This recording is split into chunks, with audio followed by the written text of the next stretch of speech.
situation where I heard 3 shots, popped up out of bed, press the code, it's not opening. Press the code, it's not opening. Few more shots, press the code, it just wasn't working.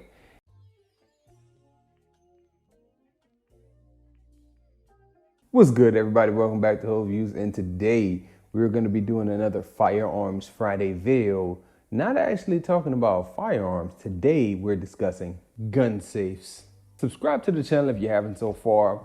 We get most of our views from the unsubscribed. Not a lot of people hit that subscribe button, but be one of those unique snowflakes. Hit the button, come back, check out more videos with your boy, whether it's movie reviews, TV show reviews, Firearms Friday, trailer reactions, TV show reactions. We do a whole bunch.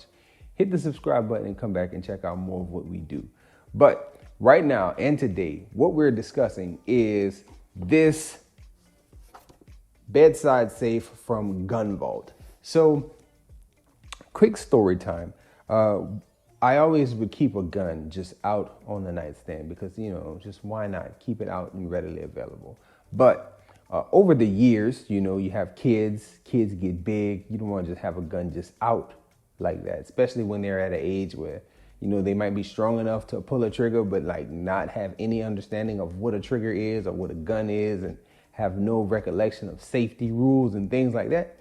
So I decided when my oldest daughter made about 3 or 4 years old, I was like, you know what, let's get a safe, a bedside safe. So I purchased this one from GunVault. It was good in the beginning. It's a very simple setup. You press the code in and there's a spring release inside and it'll pop open to reveal your firearm inside of it. It actually came with a very good little rust, like oxidizing type thing. Like it sucks the oxygen out of the air, so supposedly, and keeps rust from collecting on the gun.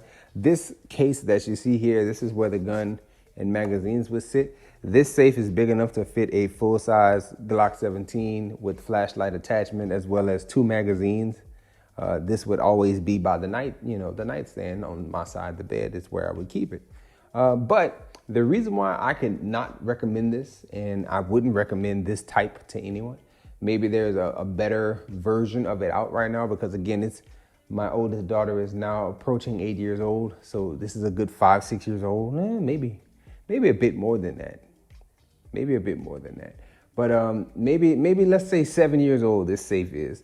The one time that I truly needed it to function, it failed. It failed very badly. So story time. I purchased this in my original home, and my thought was, okay, keep it by the bedside if we need to. The way the house was set up, people would have to really get deep into the house before they got to anybody. But sold that house, moved in with my mother-in-law because of extenuating circumstances, won't go into them here. But living there is a much more rough neighborhood. And one night, a few years back, there was a shooting. My wife and I awoke to gunshots, gunfire, multiple shots. And I leaned over instinctively and put in this code, and it went. And I don't know if you heard it. It was really close to the microphone. You might have heard the click. That was an actual sound that the GunVault safe gave me that night.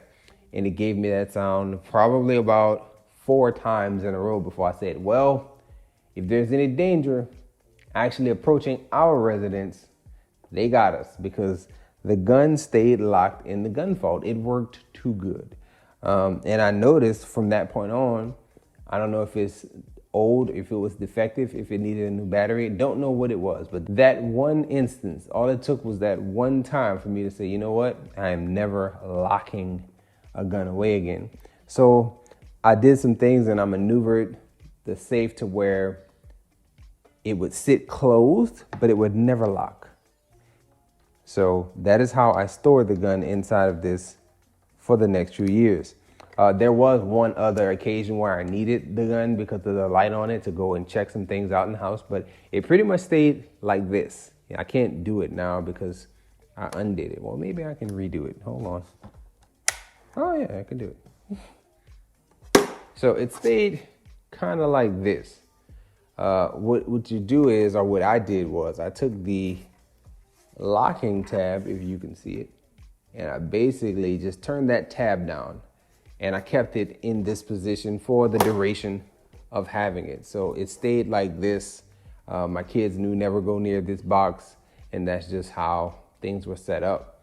And the only other time in living in that neighborhood is when I needed it. I was able to just, open the lid, take the gun out, turn on the flashlight, go look around. Luckily, again, it was nothing, but it was necessary to get somebody out there and to see what was going on the second time. The first time it was just a shooting at another location. But that first time is what turned me off from using biometric and different type safes near the bed. I'm gonna just keep it out. I'm gonna just train my girls to hey, don't touch daddy's things. This is how we're gonna roll. I would actually not recommend this one because while it's still functioning and while it still does what it, I guess it serves its purpose, I just don't like the idea of having to go through steps and pressing codes to get something if I need it. That was a real life situation where I heard 3 shots, popped up out of bed, press the code, it's not opening. Press the code, it's not opening. A few more shots, press the code, it just wasn't working.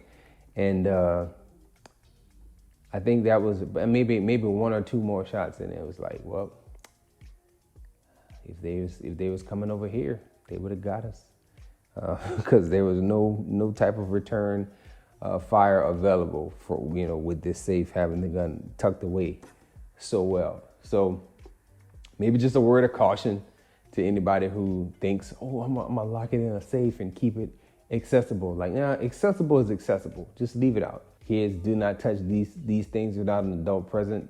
Don't go near this corner of the room. Just gonna block it off, because that is probably the better way. Having it accessible in case you need it, as well as teaching everybody, training it, mentally training everybody is probably the safest way to go. Make sure everybody understands the purpose, how they use, the damage they can do, the rules you should follow if ever you should handle. Everybody should have an understanding of that, and it should be readily available. That's just my thoughts, though. I'm sure people will let me know some other thoughts in the comment section. So that's all I have to say on this one. I'm tossing this. It's out of here. We're gonna come up with a different method of storage and let everybody understand the way we're gonna run things, train people. I think that's better. Enjoy yourself, guard your heart, come back and check out more videos.